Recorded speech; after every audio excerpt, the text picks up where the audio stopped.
The Your Mark on the World show is made possible by our sponsors, including Gate Global Impact.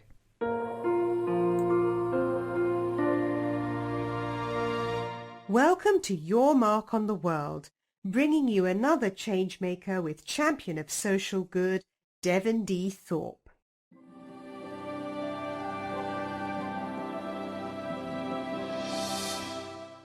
Hello, everyone, and welcome to the Your Mark on the World show. I'm your host, Devin Thorpe, and our guest today is a venture capitalist at InnoVentures Capital named Steve Grizzell. Steve is an old friend of mine, and in fact, Steve and I go way, way back, probably known Steve 20 years now, and 10 years ago when I was doing an earlier iteration of this show, before Google Hangouts were a thing, before podcasts were a thing. I had Steve on my show, and we had a great discussion about capital markets in Utah. But Steve, welcome back. It's great to have you on the new show, and we're thrilled that you take the time to be with us. Devin, it's a real pleasure to interact with you as always. No, thank you. Steve, you're on your way to Egypt. Tell us about what you're planning to do there. The Egyptian government is looking for some help on how to create a system to fund entrepreneurs and help them become more sophisticated so venture investors will be interested in investing in those companies. In the bigger picture, it's part of this effort across the world to move to an entrepreneurial-based economy as opposed to a big corporation-based economy. And so what will you be doing while you're there? How are you going to go about working on this project? Well, I'll be doing three things. So the first premise is that the Egyptians have identified, and they're getting money from the World Bank to do this, so there's buy-in and a little bigger page or a bigger phase of this vision of creating a venture industry. They've identified the issue that there's not enough funds and that they're going to become a fund of funds to put money into venture funds in Egypt. And I'm supposed to go there, or I'm going there to teach them how to do valuation and due diligence on venture funds to so they can make their selection. So you're teaching them how to invest in venture funds, or how venture funds should invest in companies? I'm going there to teach them how to invest in venture funds. The issue becomes that the model, the strategy they're thinking about to do this has a really high likelihood to fail. It's failed in the United States, in some of the more, we call them flyover states that have tried to develop a risk capital industry. And they're copying the same model. It basically, by saying we're only going to invest in venture funds that operate in Egypt, in other words, money for Egyptian investment funds, they are risking creating orphans, companies that have been funded that can never get any more funding. And this whole concept of funding so that it's integrated and it can take a company from an accelerator seed stage, in theory, all the way to an IPO, that concept they don't have that in mind yet. And so how do you get them there? And what are the key things that differentiate the broken model from the model you envision that will work in Egypt and perhaps in other developing countries? If I look, let me start from the United States as a base for this, for my theory. And it's not just mine. I rely a lot on smarter people than me.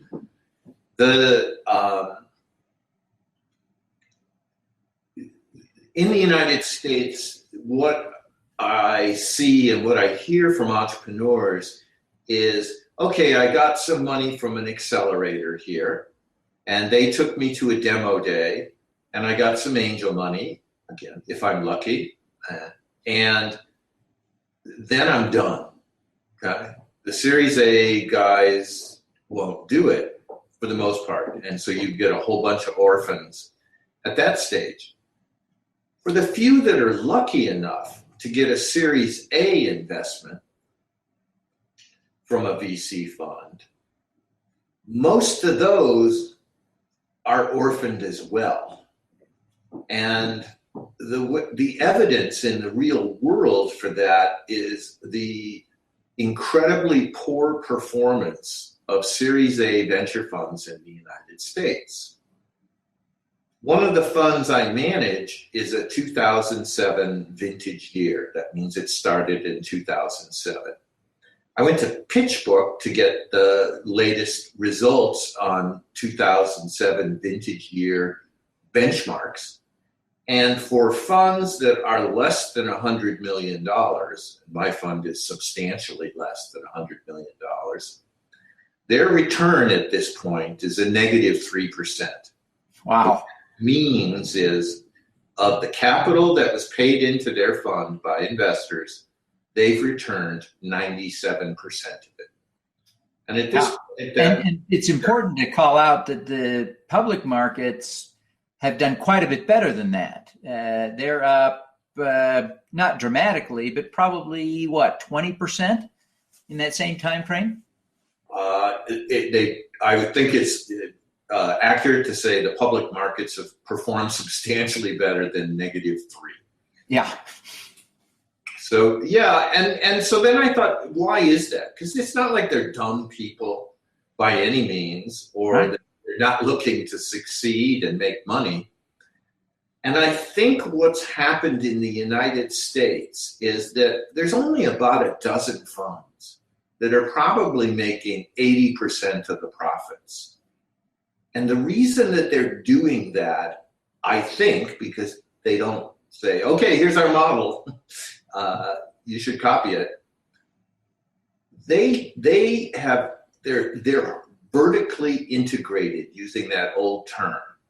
They're sending out scouts who they give equity to in seed stage companies that a Sequoia funds, for example.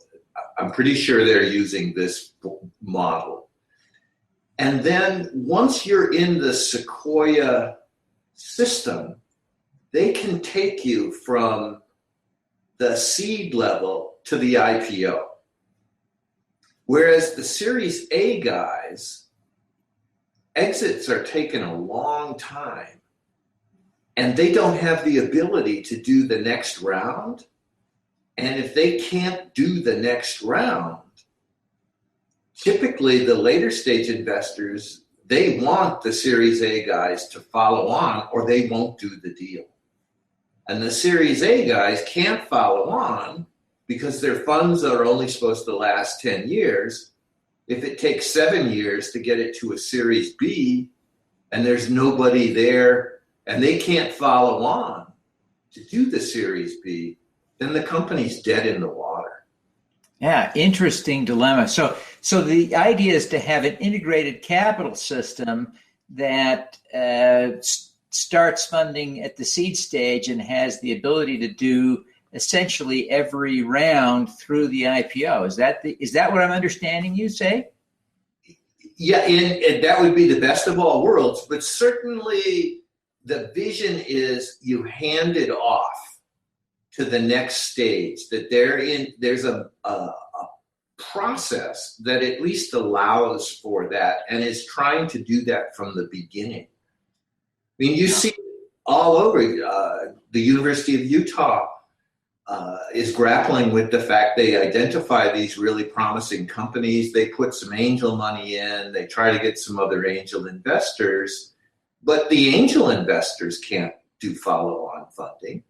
Right. So unless that deal is connected to the Series A guys, it's going to die at that stage, that company.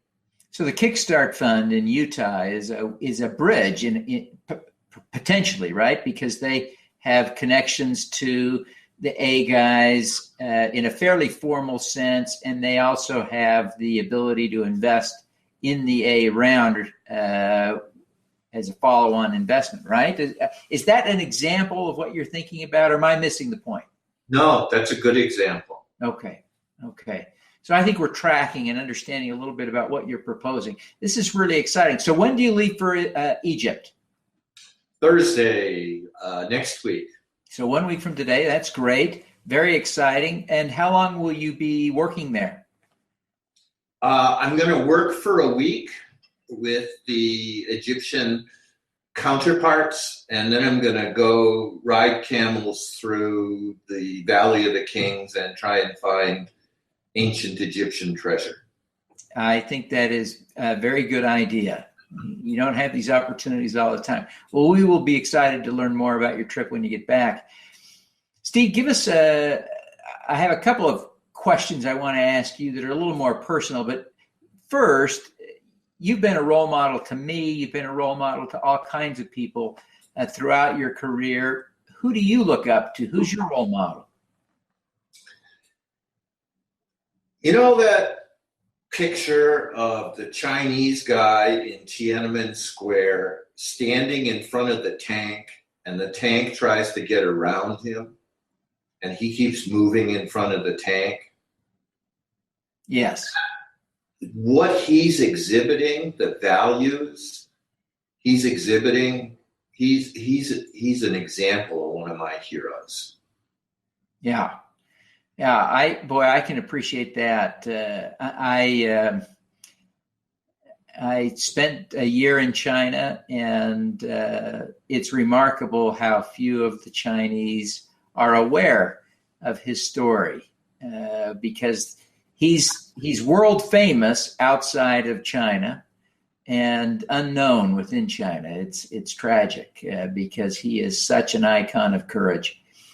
Steve, why do you care about these things? You're going clear to the other side of the world to help them set up an ecosystem, and I imagine you're getting paid a little bit for this, but for crying out loud, it can't be worth the hassle. What inspires you to do this kind of thing?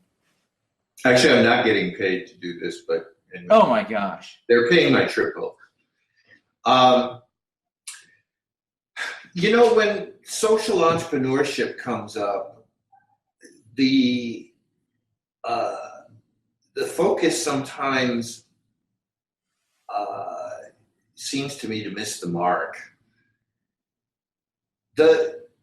As I think about in Egypt, the issues of hopelessness that have led to the revolutions, the rise of groups like ISIS,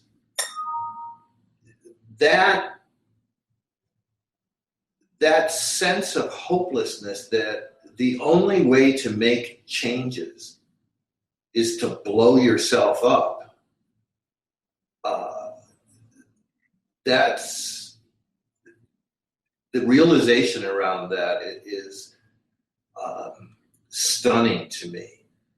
And the United States has a huge interest in not having the largest country in the Middle East in terms of population, Egypt's 50% of the Arab population, dissolve into a failed state, as we're seeing in places like Syria,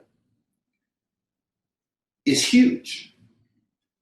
And I believe the way out of that dilemma is to provide people with some opportunity to improve their lives and to improve the system that they're in. The Arab Spring came out of the dissatisfaction or the complete alienation. I mean, it was a risky thing those people did in Tahrir Square, I believe is where the focus of it was in Egypt, put their lives on the line to try and change their government, because they really did risk a lot to do that. It wasn't a trivial risk. And yet it shows you the lack of belief that they have that anything will change in their country under the current circumstances.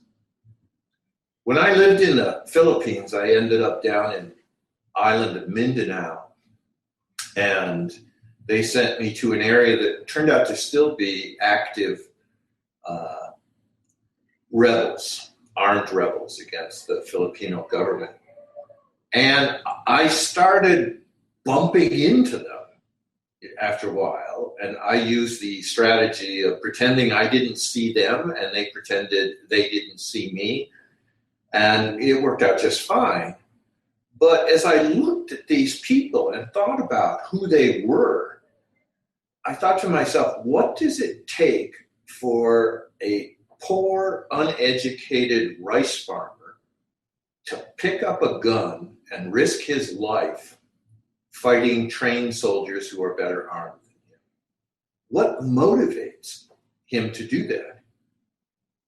And as I started to think about that, that's kind of provided me some of the sense of, it's a huge problem what's going on in the Middle East right now, is an understatement.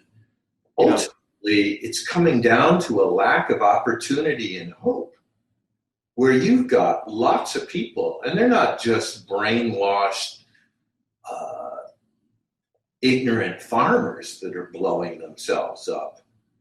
Some of these are well-educated people that are doing this, but that's what they see as the best way they can make a difference and be righteous, whatever the right term is. And there's a better way, obviously, to do that. And I think entrepreneurship is the way to transform these countries. Yeah.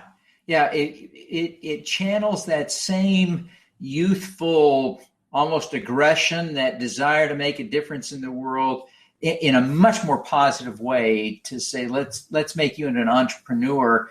Let's have you channel Steve Jobs instead of Osama bin Laden, right? Yep. That's a great way. Yeah. Let's channel Steve. Yeah. Great model. Steve, one last question. We ask all of our guests to give us an impact hack, some way that we can use, some tip, some habit, some principle that would guide us in doing more good in the world. What's your tip? What's your impact hack?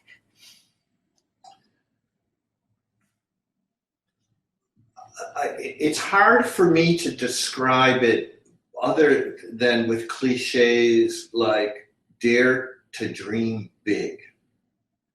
You've referenced it when you latched on to the vision of eradicating polio. Most of us, or I've historically lived my life by doing the little things that would help accomplish bigger things. And that's kind of what's going on with this Egypt trip. They want me to teach them valuation models. Who cares, right? That's not going to result in a society where entrepreneurs can change it. And trying to reframe our efforts to say, what's the really big problem going on here? And taking the risk to try and make it happen, I think there's a very good chance that the organizations I work with are going to tell me that what I'm pushing is a mistake, or they're not willing to do it. I anticipate I am most likely to fail because I'm not buying into the bigger picture. But I'd like to engage in dialogue with them. I could be wrong, right? I don't know Egypt. Yeah. But that's the hack, is to say, let's take on the really big problem of how to transform this society from, however you want to use a description to describe the economic situation in Egypt, to a dynamic, innovative entrepreneurial system. Yeah, no, that's brilliant. How to do better valuation techniques or upgrade service provider skills. We do need to think big. We need to think at scale. With billions of people suffering from all kinds of different problems, we've got to think about every problem at scale. And I love your suggestion.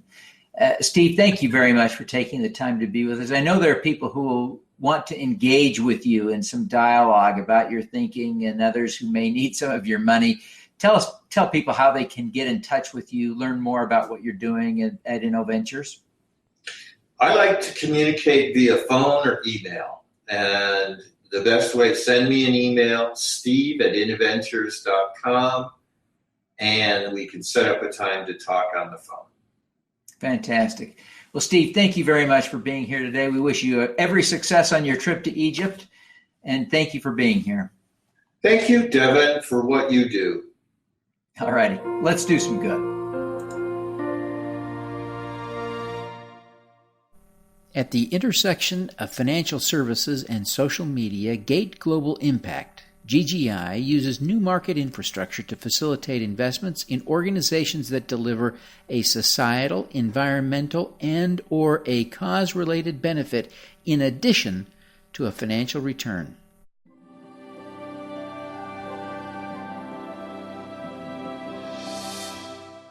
Thank you for listening. This podcast was recorded via Google Hangouts on Air and is available at youtube.com/Devinthorpe. Subscribe to this podcast on Stitcher or iTunes by searching for Your Mark on the World. Every weekday, Devin hosts a CEO, celebrity, entrepreneur, or other changemaker here on the Your Mark on the World show to inspire and prepare you to make your mark. Devin is a champion of social good, writing about, advocating for, and advising people who are doing good. He is a Forbes contributor who is a recognized thought leader in social entrepreneurship, impact investing, and crowdfunding. To book Devin as a speaker, visit devinthorpe.com. Learn more about Devin's work at yourmarkontheworld.com.